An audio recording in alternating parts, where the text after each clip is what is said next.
ายดีแม่สบายดีนี่คอยซื้อบักทุเรียนมาให้แม่คอยกินนี่เห็นบอนี่โลกลัวพุ่นนี่700 บาทพุ่นโต๊ะขมกขอบใจเด้อพุ่นน้าสาวมาพอดีโอ้ยลาบปากเลยบักทุเรียนมาสู่พุ่นนี่ห้องคอยด้านในนี่ขอในเดียวเท่านี้แหละซื้อมาสู่กันกินนี่ก็แต่เลี้ยงนางอ้นพุ่นเจ้าพี่น้องฮอดประเทศลาวเด้อใช่เยอะแบบฉลองยางแรงไม่ได้สิฉลองทุเรียนบอกเอาก็มาพ่อกันเฮาสิฉลองยังความหมายหันบอกหมูกระทะบอกอ้นกินบะหมูกระทะเช้าจีดกินบะหมูกระทะเอาถามคักว่าจัดไปค่ะแล้วทำจะนอนแล้วไปซื้อแล้วเขาสิเรียกหมูกระทะใส่บาททานยาคูบ่มาโอ้ดีใจเดี๋ยวนั่งวนเสือทุเรียนมาเห็นแม่จมอยากกินซื้อมาสู่เรากินบุญจากหวานไปได้ได้หมดทุเรียนป้าอดบหวานนะแม่แกะเขาแน่เอาออกนะเขาจะกัดบุยมาแม่ลูกแล้วแม่นั่งลุงปันกันกินคนละในไล่เติบอยู่อ้นใครก็เขาซื้อเป็นหน่วยตอนนั้นอยู่นะอ้นเนาะคือเป็นหน่วยแต่มันบ่เห็นในข้างในคือแบบนี้แหละมันยังหุดจักว่ามันงามบ่งามค่ะอันนี้เป็นเนื้อเลยช่างกิโลเลยแกะมากจักมีในทำไมกินลูกแม่บริมีเงินซื้อกินได้มากินเนี่ยกินได้เหรอปลาหมนกับบริมีดอกยืมเอาปลาหมนเป็นคนหมักยืมเงินมันทองแซ่บป่ะแม่หวานได้พาแบบหวานเนาะหวานคนนี้แล้วพี่น้องมาชนกันทำมาลองกินหมูกระทะซื้อไปเอาเลย เดี๋ยวป้ามันจะเรียกหมูกระทะนางใบบุญมาพอดีใช่ไปลูกละไปใส่ส่งใหม่ใส่ทั้งปีทั้งหนาทั้งหลังจับน้ำแต่เลี้ยงนะอ้นเห็ดเองได้น้ำไปเห็ดเองยังอยู่ด้วยเนี่ยแน่แล้วอยากกินมักทุเรียนบ่เอามักทุเรียนมาอ้อยหยอดเอาเล่าเห็นเราบ่สบายใจลายมือล่ะมาซื้อมักทุเรียนไปอ้อยอีแม่ก้อนถ้าเสียเราดีใจละสันเราจะได้อารมณ์ดีบ่แม่อารมณ์ดียังบ่ยังให้อยู่ยังมาทำวิทย์พังเบิ่งมานี่อ่ะมันจะดีเป็นเท่าไรพังเบิ่งบ่โอเคยังให้อยู่บ่น้ำมีเด็ดๆก็ปล่อยวางปล่อยเขาไปปล่อยวางเด็กหน่อยเลือกคอน่ะมันเน่าแล้วก็ตัดทิ้งอย่าไปสนใจกินชาวจีดกินใจบ่ต้องเกรงใจกินรสเพิ่นเกรงใจหลานเพิ่นบ่อยากกินนั่นได้พี่น้องคอยบังคับให้เขามากิน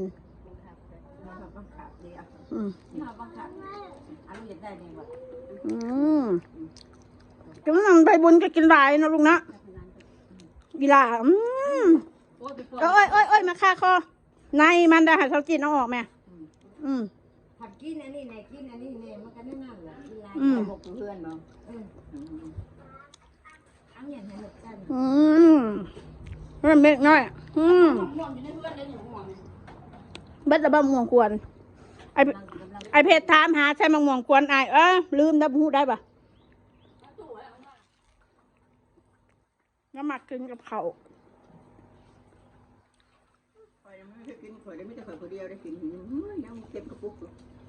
กินเท่าละคำ2 คำ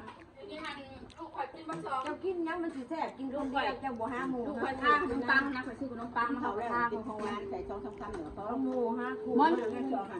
ลูกร้านล้นเต็มอยู่หาไปเก็บนะไปบอกแล้วกูขี้คานมึงมาให้กูไปเก็บนะกูเป็นเด็กหน่อยหาหลอกเก็บมะม่วงไปเก็บทำไมไปอยู่บ้านนะจ๊ะข่อยเสียดายที่มันเน่าหินก็มันพูดมา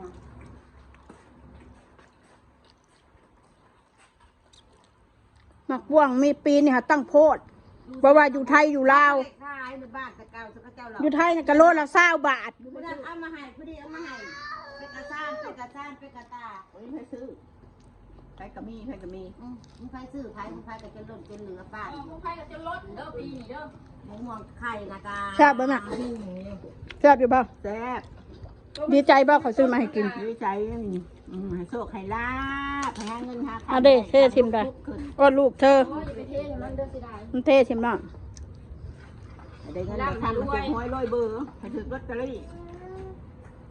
รางวัลใหญ่เด้อ สิถือกอยู่ดอกข่อยมันคนใจดี ปากไล่ซื่อๆแต่ข่อยมันคนใจดีค่าใครร้ายมาข่อยไล่กว่าร้อยเท่าพุ่นเศร้านะจะให้มันจับนะถ้ามือฟาดมันนั่นห่วย มันดินไม่ชอบกินมันไม่อยากกิน บัดมาอยากกินบักแข็งเหมือนน้ำแข็ง มานี่อย่าไปกวนเพิ่น ห่วยเบิ่งน้องเนี่ยหัน มาพี่เจ้าลูก จะมาแต่บ้านใดบ่ มาแต่พาไส้ จะมาแต่ใส่ได้ไอ้คนนั้น อะไรกินแล้วบ่เจ้าน่ะ กินแล้วในหนึ่ง ท้องอีกก็เด้อโอ้ยกินหมดลูกอีกแล้วลุงเอ้ยลูกลุง นี่ เอาไปลูก อีนี่มันสายตูดอีนี่ จังเลยคืน เอาจังหวัด700 โลกว่า เอาออกน้ำกระไดฉัน สายตูดบ่ไปให้ออกแล้วซื้อมาสู่อีแม่กินว่าโอ้ยซื้อสู่อีแม่กินเราก็อยากกินมักทุเรียนว่ะ คนโดนกินหนึ่งกับเป็นยัง แม่น ผมไม่ให้จะกิน กินคู่มือกันเนาะมันว่าได้แม่นว่าแนวกิน กินคู่มือกับบรินี้ได้สุเรียน ให้โทษ กินร้านอยู่แล้ว กินทันนี่แหละ เลี้ยงบัวสองบัวกินร้านตั้งทรงพิษตั้งทรง แม่น กินพม่าชา กินแล้วก็เจ็บเราได้หัวน่ะกิน แม่นข่อยก็เป็น กินแล้วก็เจ็บแต่ว่าถ้าขึ้นคอแล้วแต่ได้อยากได้กินแล้วก็พอแล้ว เดี๋ยวกินเท่านึงเลยก็ยาดอก อืม ไม่ได้ยากว่าคู่มือดอก แม่น ความดันแทบความดันเลย เอามาเป็นบัวไว้สิมาเขาจะกวนมาเป็นทงเพื่อเก็บเอากวนมาหาที่กับเขาคู่มือค่ะแบบพูดแบบสี่แบบมันนอก บักเม็ดมันมามันไปได้มันได้มาอยู่บ่บักทุเรียนเพราะว่ามันอยู่สวนทุเรียน แต่ว่ามันไม่ได้เอาเป็นนี่มามันเอาแบบเขากวน เขาบ่ให้เอาขึ้นรถดอกอันหนึ่งนะเรามาแต่เหตุงานอยู่จันทร์เราว่าให้ข่อยฟังข่อยนะเอามักทุเรียนมาหาหน่วยมิตรหน่วยละ6 โล 7 โล ตัดจากต้น เขาไล่ลงจากรถเขาบอกเอาขึ้นรถเลยรถทัวร์มาแต่ละอันจันทร์น่ะ คอมเมนต์เลยค่ะ อันนี้ก็ มักทุเรียนดิบแม้มันบ่ได้สุกข่อยรถเล่ขายบัดนี้หน่วยละ100ป้าข่อยอยากเห็นเนี่ยเนาะข่อยสิซื้อให้เบิดหน่วยละ100น่ะมิตรหน่วยละ6 7 โลหน่วยใหญ่ๆหมอนทองโอ้ยข่อยสิซื้อเอาถ้าข่อยเห็น กวนมาเขาเห็ดสิทองยานกวนมาเดี๋ยว ข่อยขายหน่วยละ100เลยว่าซุ่มพีหาเดี๋ยวบ่ให้ข่อยขึ้นรถแล้วเราจมกับข่อยก็อย่างหัวเนาะเอาไว้ทางลุมในตู้ทาง เขาบ่ให้เอาขึ้นรถเลยแม่เขายันเหม็นผู้บริษัทเดินทางไกลได้ซะ ตู้ดอกเนาะไว้ทางลุมก็ได้ บ่ได้ได้ผูกเขาเหม็น แม่น ผูกเขาเพะ บ่ได้แม่นมัน เขาบอก มันรถรวมนะอ้น ถ้าหลุดเมาส์เลยได้ ถ้าแม่นรถส่วนตนบ่มีปัญหาดอกกินหมักอันทุเรียนแล้วมากินอันเด็ดจางแจ่วแหลวเลย เป็นคือเฮาบ่ตอนเราเฮากินแหลกคือหวานๆเนาะบัดเฮากินหมักทุเรียนแล้วมัน หวานกว่าตัวนี้อยู่แล้ว บัดเฮากินหมักทุเรียนแล้วผัดเผ็ดแจ่วแหลวอยู่ มันหวาน โอ้ยอันแบดนี่ก็ได้เนาะ กินตัวนี้ส้มตัดส้มใส่มันละคือหวาน กินแม่ มันก็หวาน กินให้เต็มที่ กินไรกว่าหมู กินแล้วแหละเฮาก็กินในหนึ่งแต่พอดีอิ่มล่ะฮะใครก็เฮาซื้อตอนนั้นอยู่นะอดเนาะ มาเยอะคนเอ้ยอยู่ดีมีแห้งเลยโยมลูกน้ำร้านนานๆอยากเห็นลูกเห็นหลาน อ้าวคนหักแม่ก็ทั้งสี่แหละบ่มีก็ซื้อให้เล่าเฮ็ดได้แต่บ่แม่นสิมา บ่หักแม่จะสิหักไป อ้าวหักแม่ได้ข่อย ท่านแม่ก็บ่คือแม่ ข่อยแพงนะแพงแม่ข่อยน่ะเป็นคนแพงแม่แพงพี่แพงน้องได้นิสัยข่อยได้ถ้าว่าพี่น้องมาด่าเขาด่าแม่มาโลด แม่นี่เที่ยงเขายอมรับอยู่ข่อยนะ เถียงอยู่ ท่านจะธรรมดามันก็เอาเอาน้องเนาะบนสิเอาคนอื่น ก็สิไปเอาคนอื่น คนอื่นให้กำลังใจก็แค่ว่าคำว่าซื้อให้กำลังใจ บัดสิตายมาพี่น้องญาติพี่น้องพี่ผู้เขาดูแล แม่นบ่ล่ะใช่ไหมเลยคนอื่นให้กำลังใจบริสุทธิ์ คือยอดน้อยแล้วเห็นบ่มันเวลามันอุ้งอ่างโอ้มนหาเฮาเมื่ออยู่นะแม่เฮาสบายใจก็ทั้งสั้นแล้วอดเอ้ยมันจะเมื่อ ความสุขทุกผู้อยู่แม่ก็ทุกเนาะมัน ถูกกระสร้างเฮาได้อยู่น้ำกัน มันได้อยู่น้ำกันนะสาว อยู่กันมันได้อยู่กับแม่นี่ยัง พร้อมหน้าพร้อมตา เจ้าพันมานะได้นั่งโดยสารมาบ่